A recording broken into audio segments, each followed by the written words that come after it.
Buenas, sed todos bienvenidos. Tenemos aquí un nuevo problema de termoquímica. Nos piden que ajustemos una reacción en la cual el cloruro de hidrógeno se combina con oxígeno para formar cloro y agua y nos dan dos reacciones alternativas para determinar la correspondiente entalpía de reacción de esta primera reacción.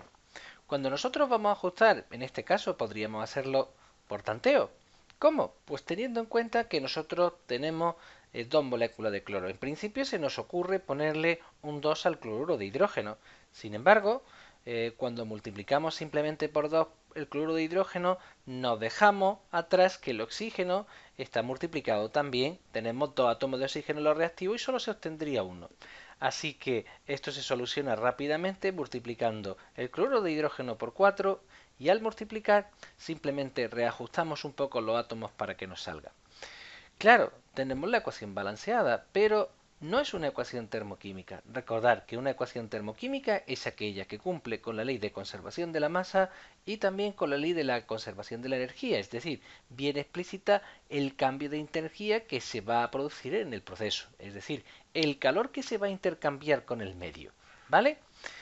¿Qué ocurre? Pues fijaros que nosotros vamos a aplicar aquí la ley de Hess, pero para poder aplicar la ley de Hess debemos recordar algo muy importante. La entalpía, es decir, el calor a presión constante, es una función de estado y por tanto no depende del camino que cojamos para llegar desde el estado inicial al estado final, sino simplemente de la posición inicial y la posición final, es decir, desde la energía de los reactivos a la energía de los productos, sin importar los pasos intermedios que yo haga.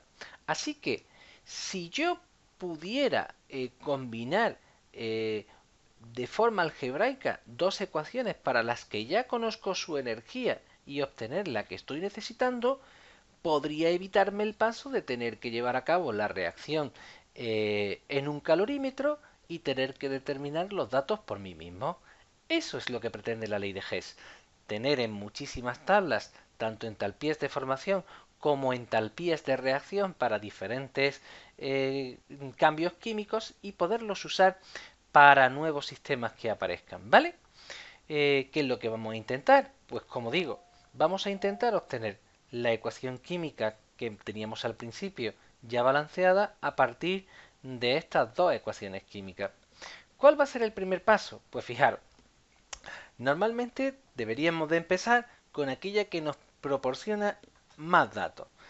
¿Con quién vamos a empezar? Pues fijaros, voy a empezar con el agua, por una razón muy simple, porque además la cantidad de agua que aparece en la primera reacción, ¿vale?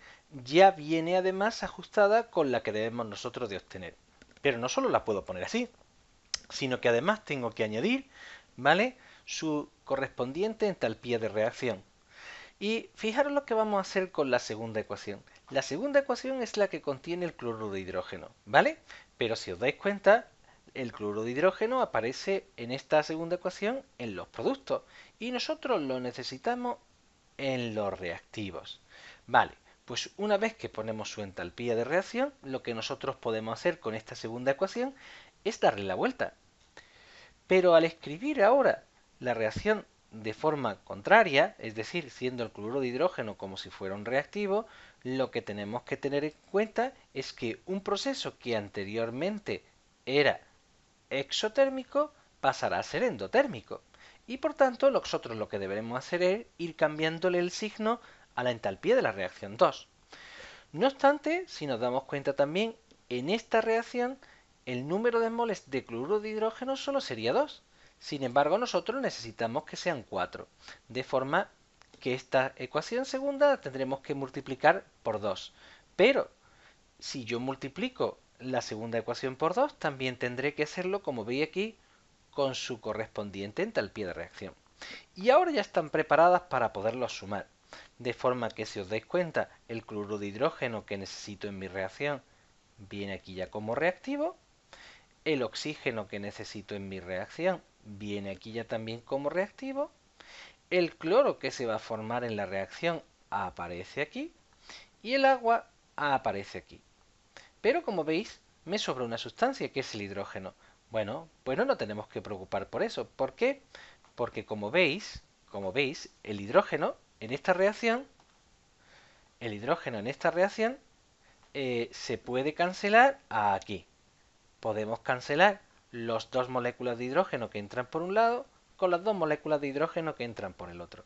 De forma que nosotros podemos terminar diciendo que para nuestra reacción, la entalpía de reacción será la suma de las entalpías que han aparecido al sumar la ecuación algebraica, es decir, teniendo en cuenta la entalpía de la reacción 1 menos 2 veces la entalpía de la reacción 2.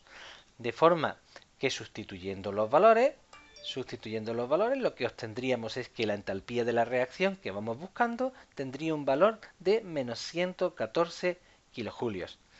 Y eso es todo, para que veáis, es como un pequeño sudoku, solo hay que prestar una pequeña atención a lo que son los ejercicios. Venga,